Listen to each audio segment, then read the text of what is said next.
Welcome back. We are starting the second half of the podcast with our hot take, where we uncover the truth and lies of work with the help of psychologists, business owners, thought leaders, and influencers.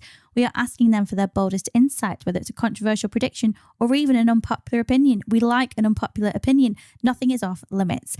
We want to know what is happening in the world, what is broken, and what is coming next. This week, we are bringing you our first hot take from a Gen Z. We are thrilled to welcome to the podcast Will Jan Grande, a recent psychology graduate and certified personality assessment facilitator who is passionate about enhancing workplace culture and team dynamics. Will collaborates with companies to help employees better understand their personality traits, foster effective communication, and build stronger teams. He's also the voice behind the 19-year-old Shrink podcast, a show he started at college during the COVID lockdown as a way to explore self-development during uncertain times.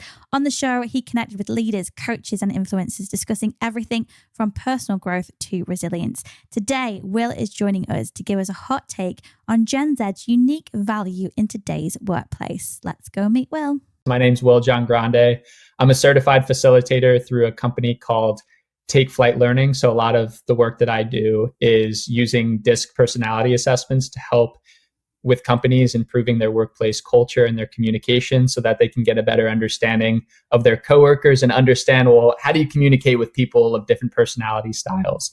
So I've been doing that for a little over a year, and it's been a great journey. I had a little podcast that was called 19-Year-Old Shrink. I started it during the pandemic in college. As you all know, it was probably a very, tough experience for a lot, being indoors for most of it. And, as a college student in a time when it's very social, it was definitely a very difficult and trying experience. So what I did is I interviewed a lot of people, of different walks of life, whether it be mental health professionals, interventionists for substance abuse, whether it was financial planners who talked about personal finance, and just discussed a lot of the topics and, issues that we might see in today's workplace, as well as just things that we might be experiencing in our lives that and making it better to handle them as we move forward. So my hot take is that inexperience is actually an asset. So I think being a young professional, there are times when we definitely experience imposter syndrome. So this is where that self-doubt, that inadequacies start to creep in, where we start thinking that we might not be as competent as we appear to be. But as I'm beginning to learn, and this is something that I'm still learning myself, inexperience can actually be an asset. This age group, I think it's definitely such an interesting time because you are in a place where you don't have an idea of what the status quo is for an industry.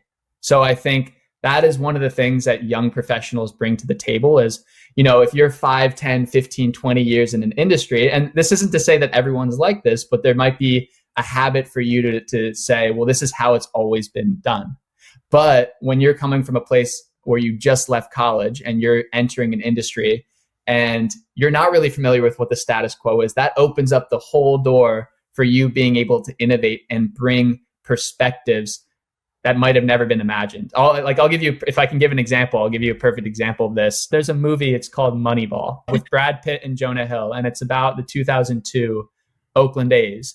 And essentially what happens is in the 2001 MLB season, they lose 3 of their main players, Jason Giambi, Johnny Damon, Jason Isringhausen, to teams with all higher payrolls. So it left the A's with the lowest payroll in the MLB. And the GM, Billy Beane, he ended up hiring a 26-year-old Yale graduate, Paul DePodesta. He had a little bit of MLB experience. It wasn't like he was coming in cold, but he didn't have a lot. He was 26 years old. But he focused on something called sabermetrics, which is very common now in the MLB, but it's data-driven player analysis. But it was an unfamiliar concept at the time, which led to a lot of unconventional decisions that ultimately ended up paying off. So Billy Beane, he had a lot of experience in the league, but he recognized that he needed to shake things up. He needed to think differently. So he brought in someone like Paul, who didn't have as much experience, but he thought in a very different way than other organizations. And what ended up happening? The A's went on to win 103 games that year and had one of the best records in the league. And they had 20 straight wins, which I think was a franchise record. So as you're seeing, combining that experience with that inexperience and innovative thinking benefited the A's pretty well, and it can definitely benefit a lot of organizations. And that's what I'm seeing play out with my work too. when you bring in an inexperienced person, right out of the gate, they often want to prove themselves. So they're self-motivated, they're driven, they're often asking a lot of questions because they're the youngest person in the room. And you're not at a place where, oh, if I'm like a lot older, I'm asking a 20-year-old for a question. There's not that uncomfortability with asking questions. So I think you're approaching it from a place of what you lack in experience, you make up for with these qualities. And that's not to say that experienced people aren't driven or self-motivated or humble. There's a ton of people that are. But I think when you don't have experience, then you're at a place where, okay, well, I need to make up for it. And you have a chip on your shoulder to prove yourself and to stand out. So I think you bring in a lot of fresh ideas. I think you bring in a lot of a willingness to learn, a readiness to take risks. And again, without any of those preconceived notions. And I also think it makes your work better as a manager. So as you were saying, Leanne, when you bring in these types of people into your workplace, let's say you're mentoring a younger person. You bring in someone, and when I was in an internship, we had mentors, and a lot of the things that they said were, it helped with my job satisfaction because I felt like I was contributing to something bigger than myself, that I was helping the interns. A lot of times the mentor or the mentees are asking a lot of fresh questions that you never even think about, and you start to look at things in a very different way. You also reinforce your own knowledge. So certain things that a manager who brings in young people, this might be second nature to them, but to the new person, it's not. So you have to reteach these things, and it starts to ingrain, and you get better at your work as well. And then lastly, what my mentor always said to me is it holds her accountable, because she's able to say, well, if I'm talking to my mentee about how to do things, then I better be doing it myself. Is there anything else that you think is kind of misunderstood about young professionals, or you'd want to set the record straight about young professionals? I think just building off of what we said about inexperience being almost frowned upon. When I was graduating from college, I was applying to a lot of jobs, and a lot of the jobs that I was applying to are entry-level positions. And what I noticed is that a lot of the entry-level positions required multiple years of experience. And there's an article, and I'd be happy to share with you and your audience, by BBC. It's named Why Inexperienced Workers Can't Get Entry-Level Jobs. And what was interesting in it is that 35% of postings for entry-level positions asked for years of relevant work experience. And other industries are even more common, where it's 60%, I think, of listings for entry-level software and IT service jobs require 3+ years of experience for entry-level positions. And entry-level positions are typically those jobs that you would think are the ones that, okay, those are what you get when you don't have experience. So right out of the gate, when you're leaving college, there's always an idea of, well, you haven't had time to get the experience, but you don't have the experience, so we're not going to hire you. So I always thought that was such an interesting idea of, well, what happens if you're just leaving school? Like, what are the job opportunities? It's just another interesting thing that, inexperience can sometimes be, like, even in job description, it can be discouraging when you're applying to new jobs when you're graduating from college. I really like this hot take. I really like it. And I've also said this before, and I'll say it again. I think Gen Z are one of the most emotionally intelligent, articulate group of young people we've ever had. Wow. As if Will is a young professional. He sounds like he's been in this game for years and years. I like what he said about bringing this fresh approach, none of this kind of clouded judgment. Psychologists call that cognitive entrenchment. So basically when people become really fixed in their ways of working, the longer they are in their field. Of course, it makes sense. Gen Z, less industry experience, no kind of preconceived ideas of how things should be done, curious, eager, just openness, that fresh ideas. That's the type of thinking you really want in your business, particularly as a small business owner. You want to stay disruptive, you want to stay creative, you want to keep up with the competition. And one of the best ways to do that is to bring in this diverse, fresh thinking. We hear a lot about Gen Z being called entitled, and he pushes back. He says that recent studies show Gen Z is motivated by purpose and wants to feel like their work makes a difference. And that can be a game changer for businesses focused on culture, like as you should be, because you're listening to this.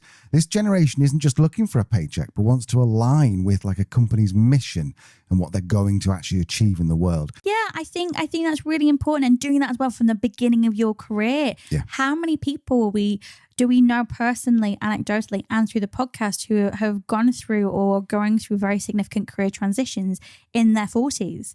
Because they've got to a point and gone, why am I doing this? It doesn't bring me any joy. So I love that Gen Z are thinking about that from day one. I also really liked what Will was saying about the professional development that Gen Z is interested in and the advice he'd give to any Gen Z who are about to join the workplace in terms of working on. Gen Z are digital natives. So our focus in this business world the last 10, 20 years has all been on developing people's technology skills because, we're all trying to catch up. Even as an older millennial, I was, well into university before, using computers and the internet was a really, really common practice.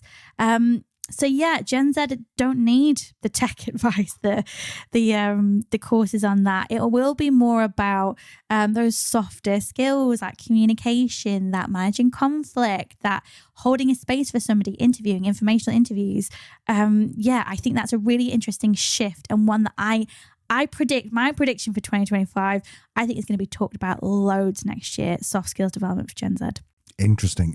I think he also makes a really good point about entry-level jobs. There's a whole series of memes about this where, you've got it's an entry-level job asking for 17 years experience. Most recent graduates find themselves in this sort of like catch-22 where you need to have years of experience to get into a role, but obviously they can't get into a role until they've got years of experience. And something needs to change, and it's gone beyond a joke. It was funny when a few people did it, but now it does seem that where are the entry level roles, minimum you need a degree and also paying you like 3/8 of piss all. So this has got to change, and something's got to change in this space. Yeah, and the science doesn't back it up. The science says that recruiting for past experience, unless it's very specific experience doing the exact same job again, ain't going to have much of an impact on work performance. What you want to be recruiting for is potential regardless of level of experience. And there's so many ways that you can do that and assess that. You can look at work sample tests. You can look at situational interviewing. There's a science to recruitment. It's the most sciencey thing in everything occupational psychology. So yeah, I agree, Al. I think it has to be surely that businesses start to actually catch up on that. So thank you very much, Will. We've known Will for a little while, and it's the first time he's been on the pod, so might not be the last. Thought he was pretty cool. Yeah, absolutely brilliant. I'll leave a link to Will's LinkedIn profile in the show notes, along with his podcast as well. Do check that out. It's very, very good, and honestly, such a brilliant initiative to have started during lockdown. We talk about innovation, guys, and that's what these kids bring. I'll leave all the links in the show notes.